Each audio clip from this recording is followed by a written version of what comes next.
if someone on this committee then starts talking about somebody's bleach blonde, bad built butch body, that would not be engaging in personalities, correct? What now? Welcome to the BJ Show. Let's rock and roll. Rock and roll. Come on, everybody. Let's lose control. Brad and John, they're the ones to follow.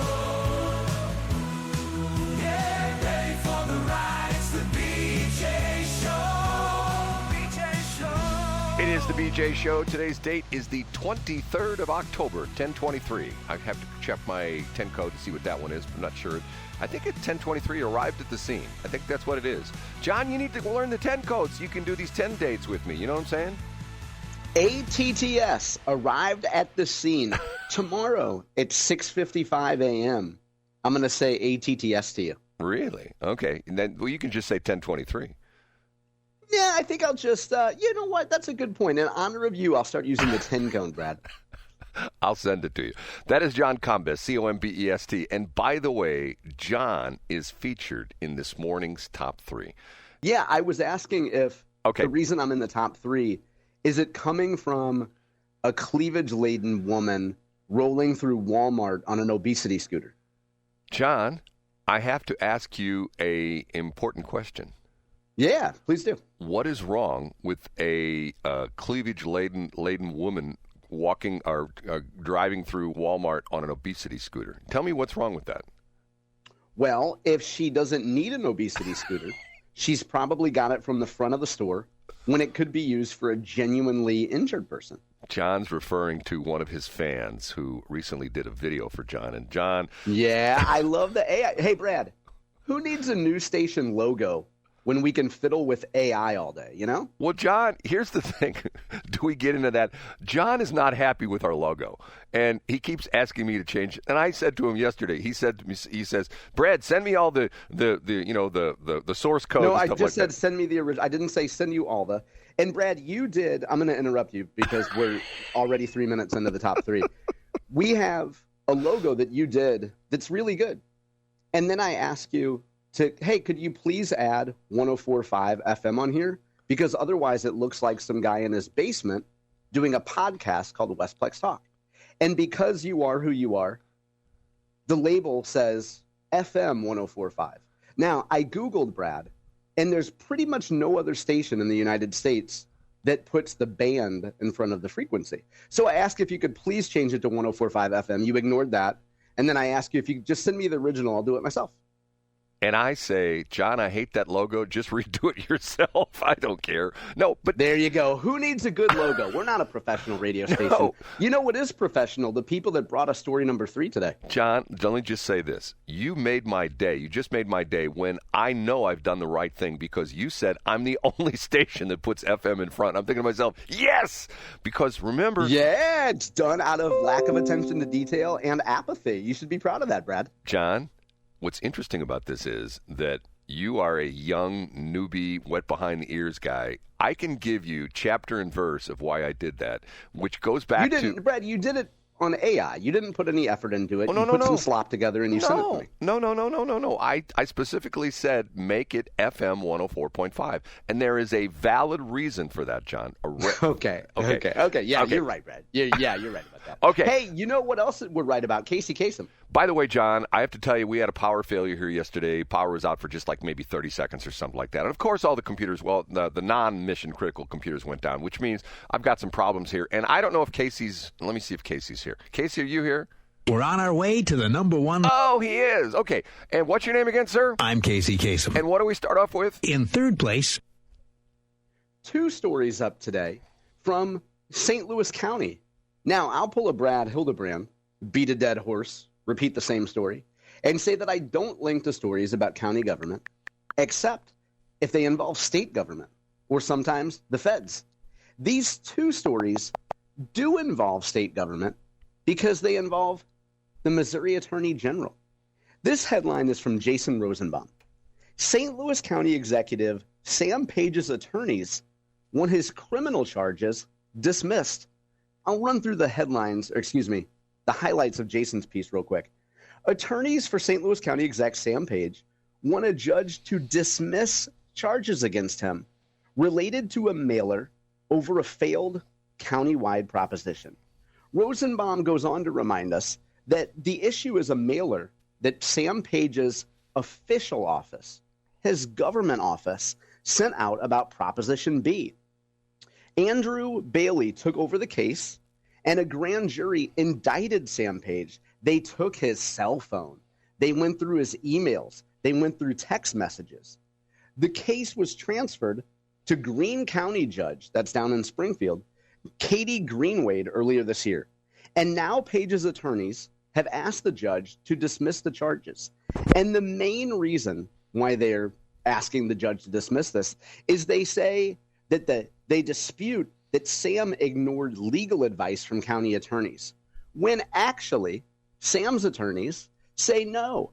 The county executive did consult with attorneys, and he did follow their guidance about the very specific language they could use in this mailer. And then also, to use plain language here, Sam's attorneys say that the judge misinterpreted the difference between educational spending, which is legal for the county to do, and persuasive spending, which would be handled by, say, Page PAC, Sam's Political Action Committee. So I think that argument, Brad, is kind of curious because essentially you're saying that the judge doesn't really understand the difference between education and persuasion. I'm putting words in Sam Page's attorney's mouth, which isn't fair. But Brad, this is another development in the case, and it looks like this case is going to continue to drag on the more motions we have. Unless this judge dismisses the case right away, this will continue to hang over Sam Page. John, wasn't there, and you talk about hanging over, wasn't there some official documentation that was sent to Sam Page before he did this, or somebody said officially, Sam, I think this is crossing the line. I think this is violating the law. Wasn't that the case, or am I just imagining that? No, that is the case, Brad. And I think what the prosecution here is pointing to emails from some of Sam's, one of the legal advisors, either an attorney in the office, and I'm speaking from memory here, so I could be wrong. But this woman removed, if I recall correctly, 2 bullets from a column that had claimed a yes vote would mean. So there were 2 bullets underneath there that this attorney said, hey, we got to remove that. We have to remove that language. And then, as I understand it, Sam's team went forward with similar language in the bullet points. So they tweaked that language. They didn't completely remove the argument, so to speak, but they tweaked the language and left those arguments in there. So that's what you're referring to, Brad. I'm not an attorney and I don't play one on the radio, but isn't that sort of damning to Sam Page's case? Yeah, maybe. But I think if you're Sam Page, and by the way, he of course has a great legal team who's working on this, including a gentleman who worked for a number of Republicans previously. So Sam's team is obviously, he's got the best team that money could buy out there. But I think Sam's argument would be, no, we got the feedback. And as we can show here, we did indeed change the language. We did tweak the language after we got that original version of language back. And indeed, Sam makes the case in this filing yesterday, if I recall correctly. He makes the case that we acted on the counsel of a veteran attorney who knows these things. Like, I did my job. I went to our county's legal experts and said, is this right? They gave their blessing, and it's fine. Now, Brad, in the broader scheme of things, we talk about this hanging over Sam Page. You know my complete speculation here, which is that he will not run for re-election. The clock is ticking for Sam Page's team. And if you think about it, if you use a fall sports metaphor, if you use a football metaphor, and if Sam's the quarterback right now, he's going through his checkdowns. He's going through his list of receivers as the play goes down the field. And he sees maybe his top pick, the guy that would take his place, to run against Brian Williams, the odds-on favorite to win. Who will Sam pick? And if you're Sam, you go through your checkdowns. Okay, the candidate with the best chance of winning, well, he knows this is a fool's errand and he's not going to win. The second best candidate, she's really popular. She's in Mid-County. She's not going to run against Brian Williams. She's not going to take a loss against her friend. Who's the worst check down? Who's the Stump Mitchell of the football Cardinals era? Oh, can we find some patsy to put his name on the ballot?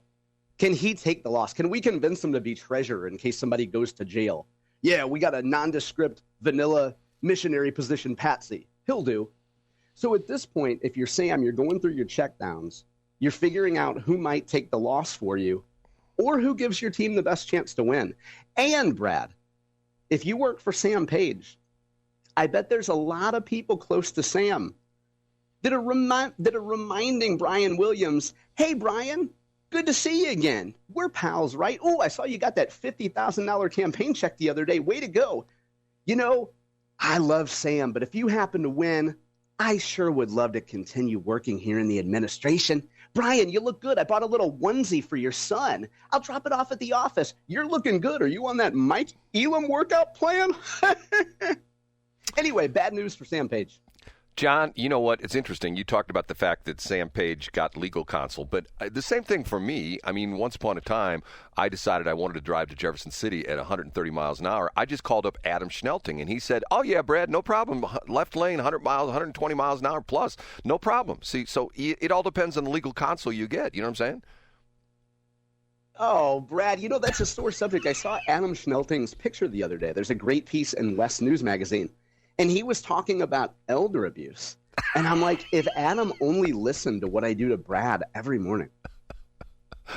Okay, we got to go to number 2. Up a notch to number 2. Boy, here's one that combines some of your favorite activities, Brad. Wasting time watching television and rich people getting a break from the government. That's not fair. A story brought to us by Jack Suntrup of the Post-Dispatch. The headline: film projects line up for Missouri tax breaks, from Ted Lasso to Antiques Roadshow. I'll try to summarize the story from Jack quickly.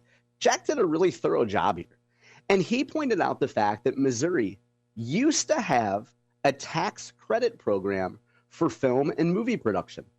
And round about 2013, that program expired. Lawmakers said, hey, we're not going to keep subsidizing Hollywood television and movie production. No. But then legislators come back and said, you know what? Maybe we should give folks a little bit of encouragement through tax credits to come here and film. And since 2023, Missouri has issued $12 million in tax credits to 28 different projects. Now, coming up, we see Ted Lasso. They got $4.3 million. That's got Jason Sudeikis. He's a big Kansas City guy. They filmed that in Kansas City over the summer. And then Jack goes on to point out a bunch of other local promotions. And as you might expect, the movie producers and developers say, gosh, we love this tax credit. We wouldn't have come here at all if we didn't have this economic help. Antiques Roadshow, Brad, they even came to Grant's Farm.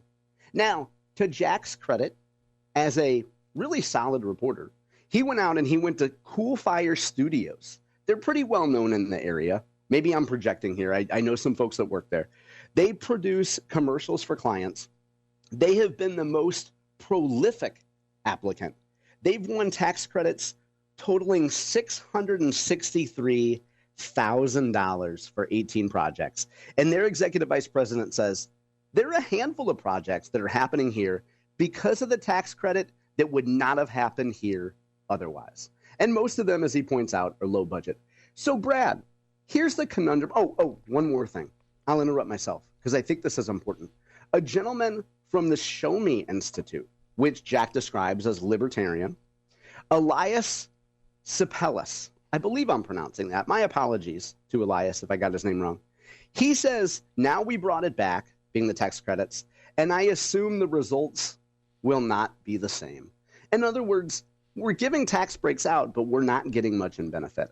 I don't know, Brad, to wrap this up, I don't know how, if you're a conservative, I don't know how you don't just be honest and say, okay, I know we're not supposed to have government pick winners and losers, but we'll make an exception in this case because we really like movies and film. You get what I'm saying?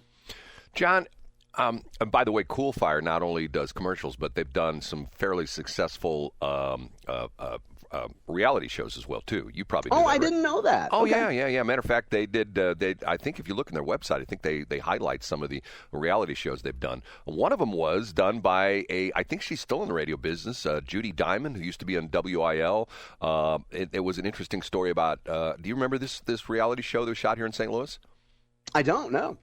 Judy Diamond, and I can't remember her girlfriend's name. They grew up together, and one went off to L.A. to be an actress, and one didn't. And they sort of chronicled their life. They were like best buds and stuff like that. It's a pretty interesting show. I think it had 2 or 3 seasons. And then I believe, if I'm not mistaken, Coolfire also did The Funeral Boss. Are you familiar with The Funeral Boss reality show? I've heard of that. Yeah, it's about somebody that's an undertaker, right? Yeah, it's a black family in North City that runs several funeral homes. Sounds riveting. I can't believe I didn't waste 12 hours watching that. I was busy designing a logo, I guess, right? Ironically, that's the family that took over my father's cemetery, but that's where my father's buried, which Brad. is sort of a weird story. Okay, and one other thing, but I'll leave it till later because we need to move on. Okay, ready for number 1? Line from the Missouri Independent. U.S. Senate Committee slams Boeing for cutting health care to striking St. Louis workers. This piece is brought to us by Rebecca Rivas. And Brad, I'm struck by the headline because the star of this piece is Josh Hawley.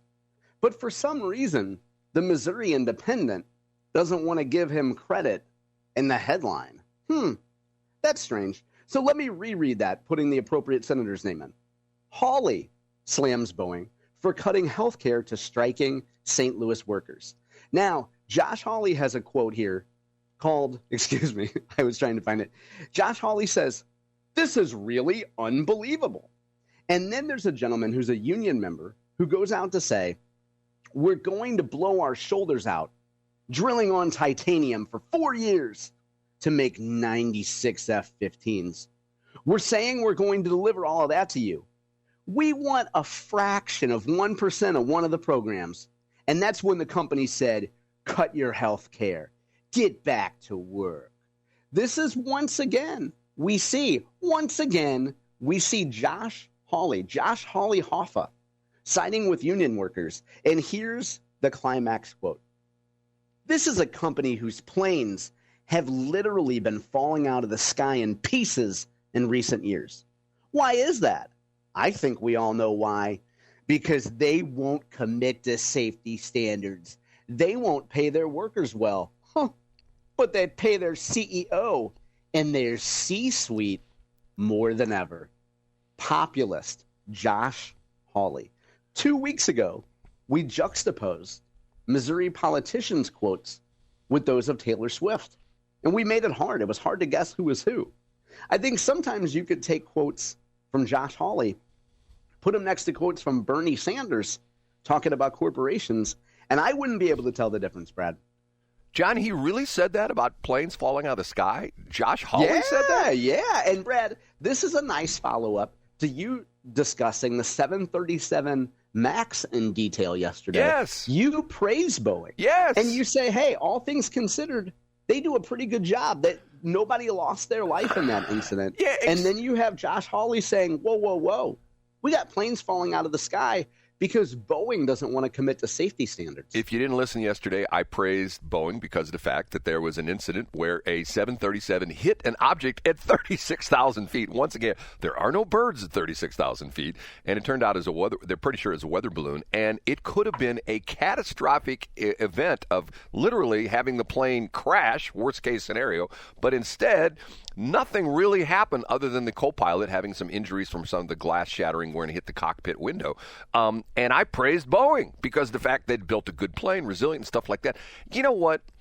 Hold on a minute. Somebody sent me, I just got a link. Okay, that Trump is going to be in the Middle East and there's going to be a new exchange The Democratic Party is going to give John Fetterman to the Republicans, and Josh Hawley is moving to the Democrats. That's what the headline is. Have you seen that yet, John? What a trade. It's kind of like Dave Chappelle's racial draft. Now we know that Josh is with the Dems, and Fetterman and his hoodies and shorts are with the Republicans. We still have time for number one. Let's go. The number one. Yep, that was number one, Brad. Oh, man, where's my head at, John? Hey, there we go. Hey, you know what, Brad? The power went out in your brain for 30 seconds overnight last night, so everything's going to be a little wonky. John, can I tell you something? Please do, Brad. I have battered my body through the years, okay? And I have had multiple broken bones. I have had all sorts of crazy, weird injuries. Yesterday, I'm taking out the trash here at the radio station, okay? And I have a couple of these big 55-gallon husky, you seem like, I'm Mr. Janitor guy. They're on wheels, like those big plastic trash bins. Yeah, I get what you're saying. I'm familiar with those. You put a trash can liner in. Okay, so my trash can was full. Imagine that. I do throw stuff away.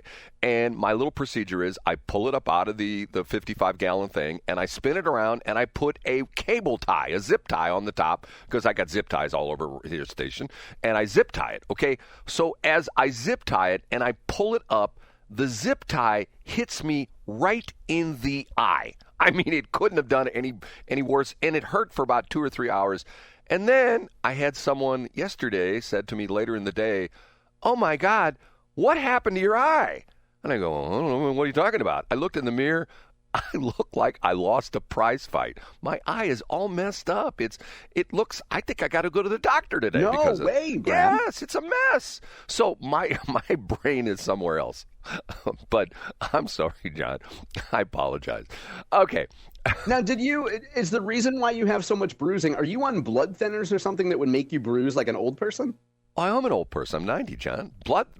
Okay, but like you shouldn't, if you got tapped in the eye by a zip tie, you shouldn't look like you just came out of a prize fight. John, do you want me to continue with my medical problem from yesterday? You weren't ready for? Can I do one more minute here real quick?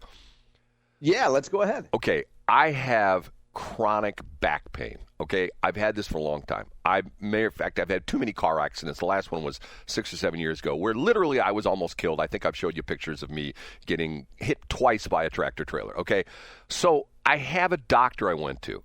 Not that I've been doctor shopping, but I have a doctor that I went to that was recommended to me, and he put me on a prescription. He put me on muscle relaxers. Okay, so I started that a week ago Tuesday.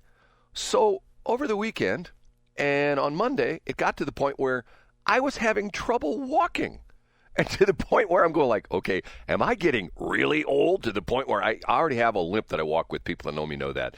And that's due to some of my accidents I've had, some back injuries and stuff like that. So I'm thinking to myself, what the hell's going on? All of a sudden over the last 3-4 days, I can't hardly walk. My knees feel like they're going out. So this doctor is on one of these portals where you can actually, like everybody is, you can talk back and forth, the doctor on the messaging. So I messaged him and I said, "Hey, doc, since I've been on that muscle relaxer, I can't hardly walk. Could that be the muscle relaxer?" His response is, "Yes, people who are on that muscle relaxer has a tendency to fall down." I'm thinking to myself, wow, great, wonderful. The magic of our healthcare system where I'm on a muscle relaxant that makes me fall down. There you go, John.